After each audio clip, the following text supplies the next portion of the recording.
जय श्री कृष्णा मित्रों, आइए देखते हैं सुमित ज्ञान यूट्यूब चैनल में।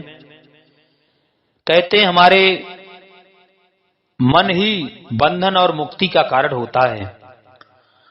मन ही आदमी को स्वर्ग में ले जाता है और मन ही नरक में ले जाता है। मन ही बांधता है। कहते हैं सुशील नाम के एक ब्राह्मण थे।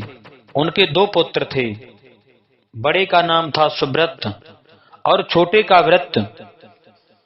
दोनों युवा थे। दोनों गुण संपन्न तथा कई विद्याओं में विशारद थे। घूमते घामते दोनों एक दिन प्रयाग पहुंचे। उस दिन श्री कृष्ण जन्माष्टमी थी, इसलिए श्री बेड़ी माधव जी के मंदिर में महान उत्सव था। महोत्सव देखने के लिए वे दोनों भी निकले। वे लोग सड़क पर निकले ही थे कि बड़े जोर की वर्षा आ गई। इसलिए दोनों भाई मार्ग भूल गए। किसी निश्चित स्थान पर उनका पहुंचना कठिन था। अतएव एक तो वैश्या के घर में चला गया, दूसरा भूलता भटकता माधव जी के मंदिर में जा पहुंचा। सुव्रत चाहता था कि व्रत भी उसके साथ वैश्या के यहां ही रह जाए, पर व्रत ने स्वीकार नहीं किया। व्रत ने इसे स्वीकार नहीं किया। वह माधव जी के मंदिर में पहुंचा भी, पर वहां पहुंचने पर उसके संस्कार बदले और वह लगा पछताने। वह मंदिर में रहते हुए भी सुव्रत और वैश्या के ध्यान में डूब गया। वह भगवान की पूजा हो रही थी। व्रत उसे सामने से ही खड़ा देख रहा था, पर वह वैश्या के ध्यान में ऐसा तल्लीन हो गया था कि वहां की पूजा, कथा, नमस्कार, स्तुति, पुष्पांजलि, गीता, नृत्य आदि को देखते सुनते हुए भी न देख रहा था और न सुन रहा था। वह तो बिल्कुल चित्र के समान वहां निर्जीव सा खड़ा था। इधर वैश्यालय में गए सुव्रत की दशा विचित्र थी। वह पश्चाताप की अग्नि में जल रहा था। वह सोचने लगा, अरे भगवान, आज भैया व्रत के हजारों जन्मों के पुण्य उदय हुए जो भगवान के मंदिर में जाने का मौका मिला। जन्माष्टमी की रात्रि में प्रयाग में भगवान माधव का दर्शन कर रहा है। ओहे, इस समय वह प्रभु को अर्घ दे रहा होगा। इस समय वह प्रभु को आदर्य दे रहा होगा। अब वह पूजा आरती का दर्शन कर रहा होगा। अब वह नाम एवं कथा कीर्तनाद सुन रहा होगा। अब तो नमस्कार कर रहा होगा। सचमुच आज उसके नेत्र, कान, सिर, जिह्वा तथा जन्म सभी अंग सफल हो गई। मुझे तो बार बार धिक्कार है जो मैं इस पाप मंदिर वैश्या के घर में आ पड़ा। मेरे नेत्र मोर के पंख के समान हैं जो आज भगवत दर्शन ना कर पाए।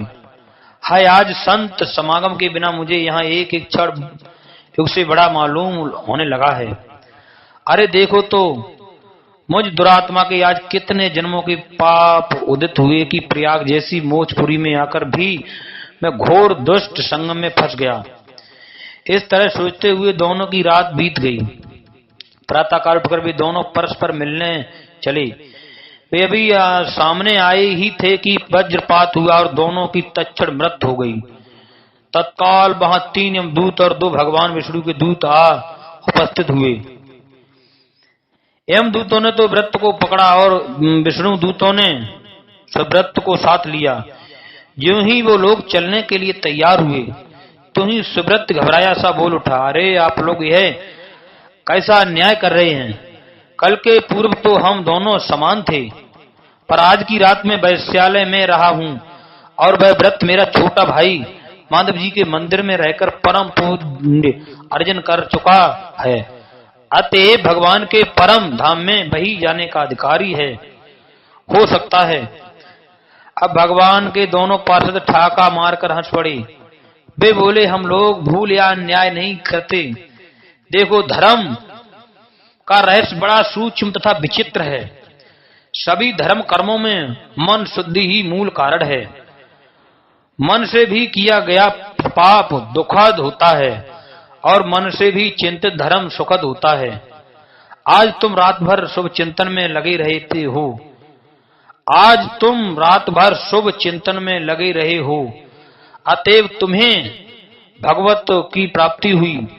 इसके विपरीत यह आज की सारी रात अशुभ चिंतन में ही रहा है, अतएव वह नरक जा रहा है।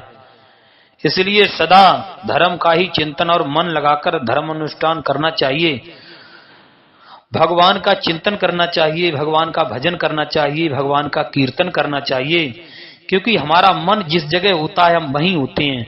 अगर हमारा मन शुभ चिंतन में होता है तो हमें उसका परिणाम शुभ मिलता है। वस्तुतः जहां मन है वहीं मनुष्य है। मन वैश्यालय में हो तो मंदिर में रहकर भी मनुष्य वैश्यालय में है, और मन भगवान में है तो वह चाहे कहीं भी हो भगवान में ही है। सुब्रत ने कहा पर जो हो, सुब्रत ने कहा पर जो हो, इस भाई के बिना मेरी भगवत में जाने की इच्छा नहीं होती, अतः आप लोग कृपा करके इसे भी अतः आप कृपा करके इसे भी यमपाश से मुक्त कर दें। विष्णु दूत बोले, सुब्रत तुम्हें उस पर दया है तो तुम अपने गज मदन के मानसिक माघ स्नान का संकल्प तो जो पुण्य बच रहा है उसे व्रत को दे दो, तो यह भी तुम्हारे साथ ही विष्णु लोक को चल सकेगा। सुब्रत ने तत्काल वैसा ही किया और फलता व्रत भी अपने भाई के साथ ही हरधाम को चला गया। जय श्री कृष्णा। मित्रों, ये प्रसंग हमें वायु पुराण से मिला है। कहते हैं हमारा मन दाढ़ी मूछ मुड़ाए के बन गया घोटम घोट, और मन को क्यों नहीं मोड़ता, इसी में भरा है खोट। हमारा मन जिस जगह होता, अगर हमारा मन संसार में चिंतन में है तो मन दुखी रहता है, कामना वासना में घूमता है, और यही हमारा मन अगर प्रभु के चिंतन में है तो आत्मा को शांति मिलती है। जय श्री कृष्णा। मित्रों, राधे राधे। हमारे सुमित ज्ञान यूट्यूब चैनल को सब्सक्राइब करें, लाइक करें, और भी ज्ञान वर्धक वीडियो आप लोगों को सुनने के लिए मिलेंगे।